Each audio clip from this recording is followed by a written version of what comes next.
Hello, everyone. The story I'll be telling today is Entering Another Dimension While Collecting Herbs. Mount Qing Cheng has been a place for cultivating immortals since the ancient times, as well as the ancestral home for celestial masters. During the time of Tang Gao Zong, a farmer was collecting herbs at the foot of Qing Cheng Mountain. One day, he was delighted to see a large shu yao, a present-day yam, and began to dig it up. He continued digging for almost 25 feet, yet he found that the root of the herb just kept getting wider, as wide as a big jar. The farmer thought, if I can bring this home, it can feed my family for several meals.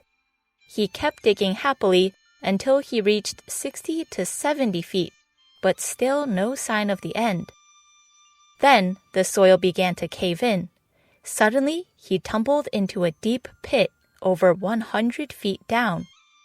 When he looked up, the opening was as small as a star in the sky. The farmer thought he would die inside this hole. Then he noticed a hole on the side of the pit. He entered it and crawled about 10 steps before he noticed a light ahead. He followed the light. Soon, the space around him grew larger until he could stand up. He walked for a mile as the hole became wider and more spacious. Finally, it led to an open space, and beyond that, a bustling village. As he got closer, he noticed that the people were wearing strange clothing. Farmers and children fished on the riverbank. One villager noticed the man and was shocked to see his strange attire and unfamiliar face. He asked the farmer how he came to the village. The farmer explained how he got there and said he had not eaten anything for 3 days. So the villager brought him home and prepared some rice and cypress seed soup for him. The farmer stayed in the village for several days, and he could feel his body becoming light. He finally asked the villager, "What is this place? How do I get back home?" The villager smiled and said, "Because you are a human, you do not know that this is a fairyland. But seeing that you are here, you must be predestined to be with immortals. You may live here for a while. I will take you to the Jade Emperor. In fact, we can pay our respects to him tomorrow." The next day, all the villagers made their way to the Jade Emperor. Some walked on clouds, some rode on dragons, and some rode on cranes. The farmer had his own cloud for the trip. Very soon, they arrived at a city decorated in gold and jade. The palace pavilions were especially ornately decorated. All the villagers lined up and entered the hall, but the farmer had to wait outside. He saw a large red cow near the palace gates. Its body was strangely shaped. Its eyes were closed, and it kept spitting out foamy saliva. The villager told the farmer to pray to it if he wanted to become an immortal. If the cow spat something from its mouth, he should grab it and swallow it immediately. All the villagers lined up to pray to the cow. A moment later, the cow spat out a red bead more than an inch wide. The farmer reached out to grab it, but a boy wearing red clothes suddenly grabbed it and disappeared. Again, the cow was about to spit, and as the farmer reached out his hands for a blue bead, a boy dressed in blue clothes grabbed it.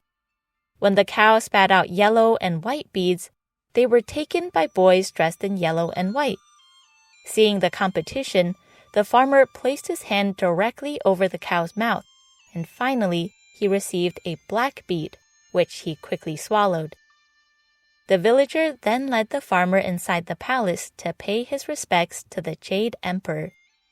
7 guards bearing swords stood on each side of the throne. Hundreds of beautiful women waited in attendance in the palace courtyard. Unusual flowers and fruits that human beings had never seen before filled the courtyard, creating a lovely fragrance. The Jade Emperor asked the farmer many questions, and he replied honestly. However, as he spoke, he stared greedily at the beautiful ladies. The Jade Emperor asked, "Do you like these women?" Frightened, the farmer immediately knelt down and confessed his sin. The Jade Emperor said, "I see that you are not ready to come here. You still need to cultivate yourself." The immortals had a farewell banquet for the farmer. After the banquet ended, a flock of swans flew over their heads. The villagers told him, "See that flock of swans? If you follow them, they will lead you home." Then the villagers picked him up and threw him high into the sky. As he flew upwards, the farmer found that he could fly along with the swans. The swans were not afraid of him, and they all flew together. A moment later, he landed in a city that he recognized to be near his home.